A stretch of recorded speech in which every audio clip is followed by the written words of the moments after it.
अस्सलाम वालेकुम व्यूअर्स, कैसे हैं आप सब। उम्मीद है आप सब खैरियत से होंगे। आप देख रहे हैं Haroon family food secrets YouTube channel. तो आज मैं आपके लिए लेकर आई हूँ बहुत ही मज़ेदार तुर्किश नान की रेसिपी। तो नान बहुत ज़्यादा सॉफ्ट और बहुत ज़्यादा टेस्टफुल बनकर तैयार होते हैं। रेसिपी को कंप्लीट वॉच करना है और इससे पहले अगर आप चैनल पर नए हैं तो काइंडली चैनल को सब्सक्राइब कर दें और अगर मेरी वीडियो पसंद आए तो इसे लाइक ज़रूर करें। तो चलिए रेसिपी बनाना स्टार्ट करते हैं। सबसे पहले यहाँ पर हम एक बाउल ले लेंगे और इसके अंदर यहाँ पर मैं गर्म दूध ऐड कर रही हूँ 1 कप और थोड़ा सा मैं इसे साइड पे कर दूंगी। यहाँ पर मैं 1.5 कप पानी का यूज़ कर रही हूँ। पानी टैप वाटर है, ना ठंडा ना गर्म। और यहाँ पर नमक है 1 टेबलस्पून भरकर। चीनी मैंने यहाँ पर ली है 1 टीस्पून और यहाँ पर इंस्टेंट यीस्ट है मेरे पास 2 टेबलस्पून भरकर।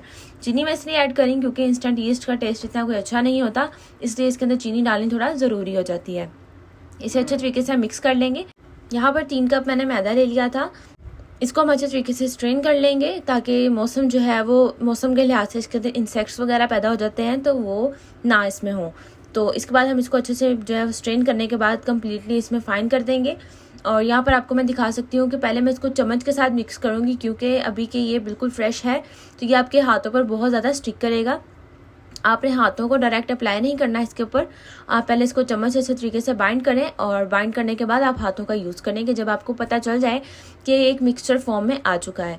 तो यहाँ पर आप इसको हाथों से मिक्स करें। थोड़ा थोड़ा आप इसके अंदर दूध डालें जो हमने दूध बचा के रखा था और वो डालते डालते हम लोग इसको अच्छे तरीके से मिक्स करने के बाद एक सॉफ्ट सी डो तैयार कर लेंगे, जिस तरह हम नॉर्मल पिज़्ज़े की डो तैयार करते हैं। और आप इस रेसिपी से पिज़्ज़े की डो भी तैयार करके रख सकते हैं।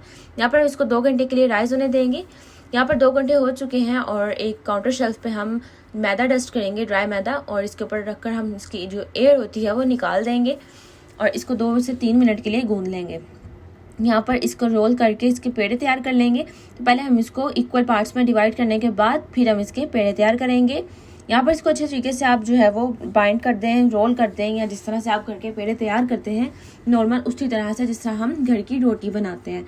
बाकी सब पेड़ों को भी मैंने कर लिया है। यहाँ पर अब इसके ऊपर थोड़ा सा मैं ऑयल डाल रही हूँ ताकि दोबारा से राइस हो जाए।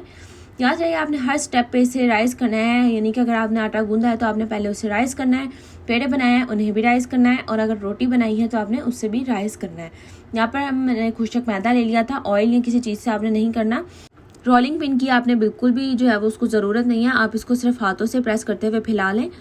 और अगर आप इसके ऊपर रोलिंग पिन यूज़ करना चाहें तो वो नो प्रॉब्लम आप कर सकते हैं।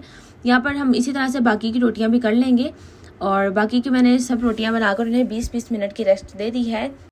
यहाँ पर मैं एक फ्राई पैन के अंदर 1 ड्रॉप ऑयल डालकर इसे अच्छे से ग्रीस कर दूंगी। ज़्यादा ऑयल नहीं डालेंगे और इसको हम अच्छे तरीके से जो है वो घर के जो किचन टॉवल होता है उसके साथ हम इसको अच्छे से घुमा लेंगे और इसको थोड़ा सा हम हाथों से प्रेस करेंगे। एक साइड को 7 मिनट्स लगे हैं और दूसरी साइड को भी 6 to 7 मिनट्स में ही ये कुक हो चुका है, अंदर से भी और बाहर से भी। फ्लेम यहाँ पर बिल्कुल आपने लो रखनी है। और इसी तरह से मैंने बाकी के सारे जो तुर्किश नान थे उन्हें भी तैयार करके रख लिया था और साथ साथ ही मैं इसके ऊपर थोड़ा सा कुकिंग ऑयल भी लगाती गई थी ताकि ये सॉफ्ट रहे। तो अगर आपको व्यूअर्स मेरी आज की रेसिपी अच्छी लगी हो तो मेरे चैनल को सब्सक्राइब कर दें और अगर मेरी वीडियो पसंद आए तो इसे लाइक ज़रूर करें। तो मिलते हैं नेक्स्ट वीडियो में, तब तक के लिए अल्लाह हाफिज़।